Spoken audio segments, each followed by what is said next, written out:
actually just on the way to the beach. I see there's a bus stop here for Marshrutka 22 to take us back, so we won't have to go all the way back to the cathedral.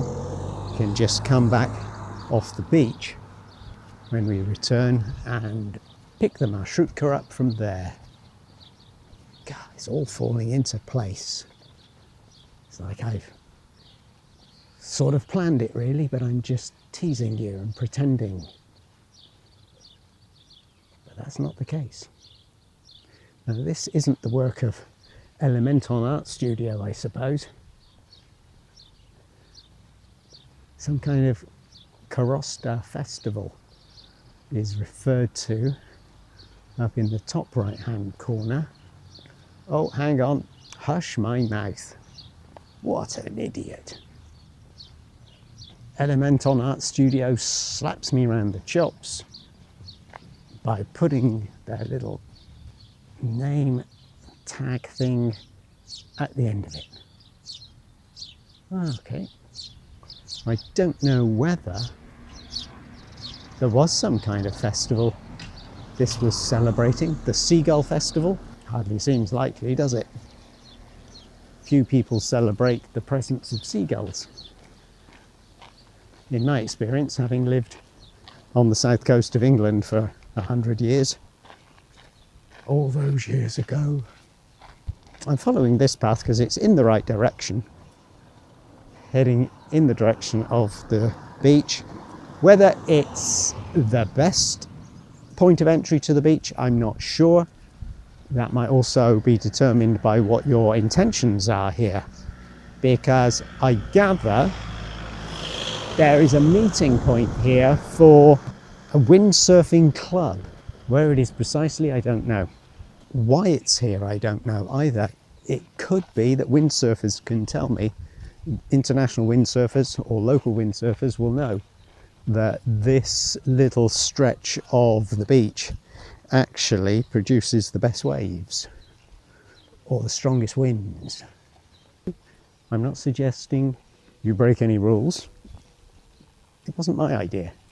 I'm just thinking that if you're in your own little caravan or on your bicycle and you've got your camping equipment, gosh, the Baltics, you can easily get as lost as you want to get, and you can be right by the sea at the same time. And not too far from a little settlement that's got a Latz or a Top mini market, or a Maxima, or a Rimi. So you're not going to starve to death, unless of course you like to live off the land anyway. Berries and mushrooms, and you're self-sufficient. It takes all sorts, doesn't it?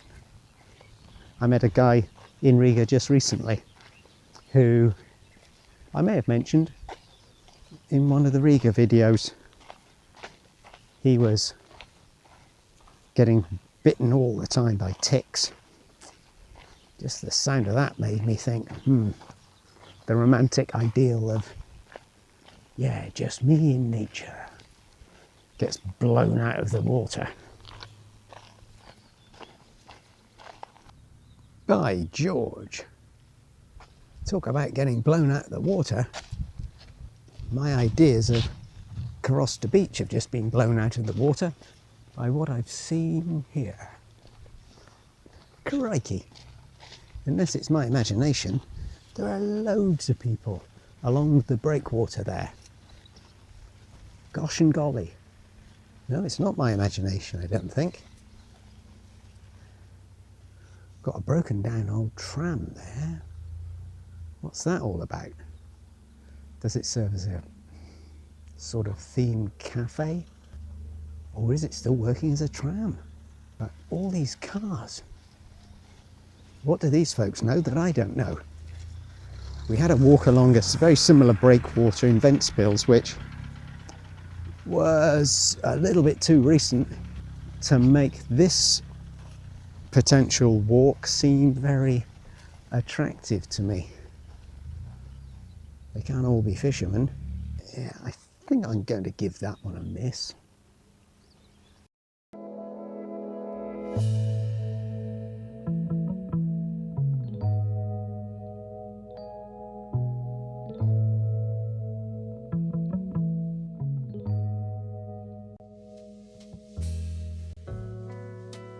So no to the breakwater on this occasion. Yes to the old wartime forts. And I'll tell you a little bit about the street we're on, and also the Wi-Fi password in Hostel Breeze. Hostel Breeze is located on Oscar Kalpaka Ayala. Kalpaka, the alpaca? No, it wasn't an alpaca called Oscar. It was a man from history. Just over 100 years ago, he was the first army commander of Latvia's military unit, which was striving for independence during the collapse of the Russian Empire. And this sand is much more difficult to walk on than on the main beach. I can tell you, it's much looser. This is a real workout. So yes, that's why I'm seeing the name Oscar Kalpaka appearing from time to time here in Latvia, because I also saw an Oscar Kalpaka street in Riga and I think in Ventspils. So he's obviously a national hero. Little dog getting overheated. There will be various other people, such as myself, roaming up the coastline northward to see the old historical forts. And you can actually sign up for some tours up here. You can come as a group, do some paintballing, or you can sign up to have one of your group as, in theory, a pretend captive, and the rest of the group have to work out where their friend is being held captive in order to rescue them. If you're travelling in a group, or if you've met a group in Riga, if you've formed a little group and you're heading this way looking for some fun outdoor activities, if you've been to the Tarzan Park and you're looking for more, then more could be waiting for you up here in Karosta. How is that water looking? Actually, rather tempting. Beautifully clear, as you can see.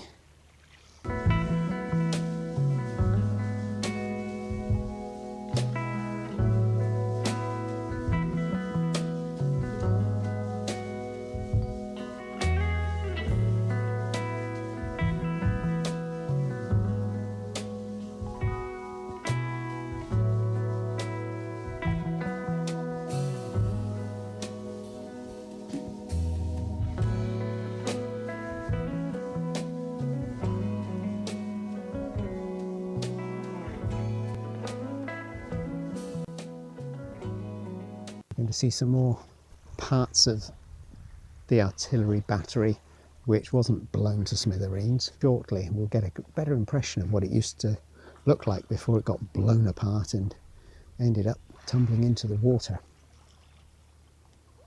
Got a seagull on the lookout over there. Oh, and a wind turbine coming up. Right.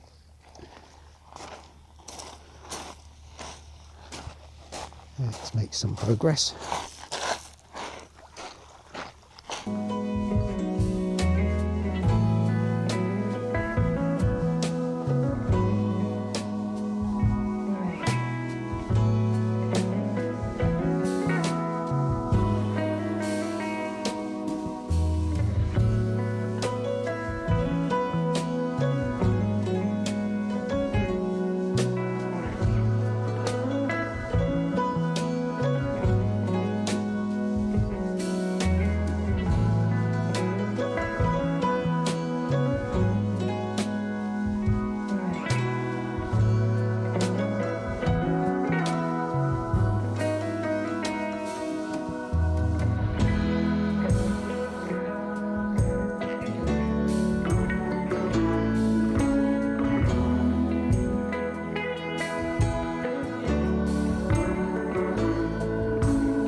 see a thing.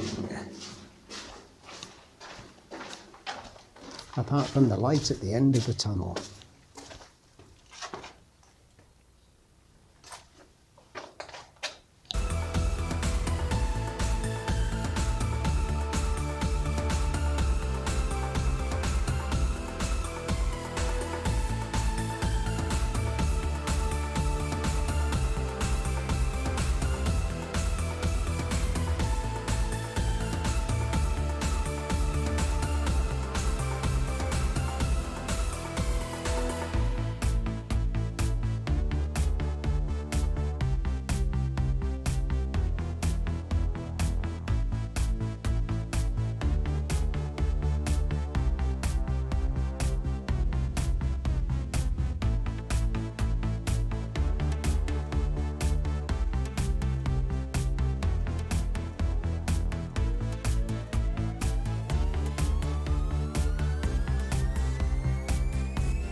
There be dinosaurs,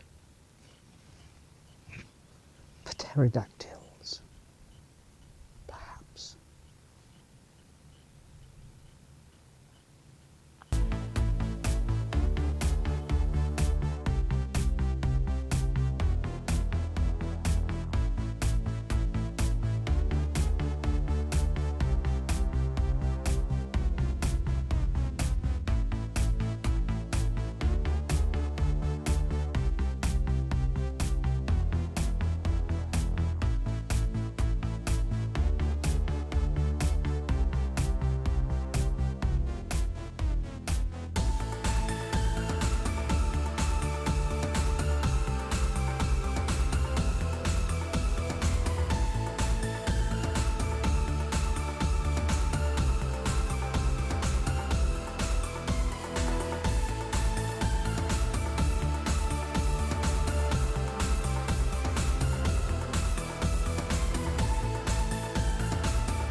Well, that's nice timing. We have 3 swans turning up unexpectedly.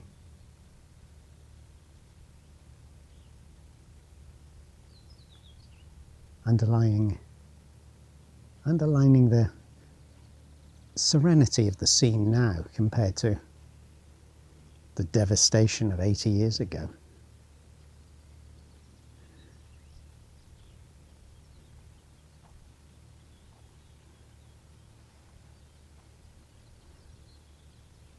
The question is, do we go further?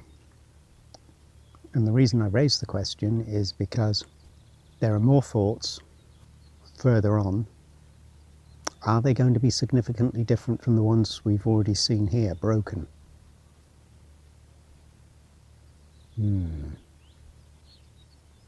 Let's check the time and let that determine where we go next.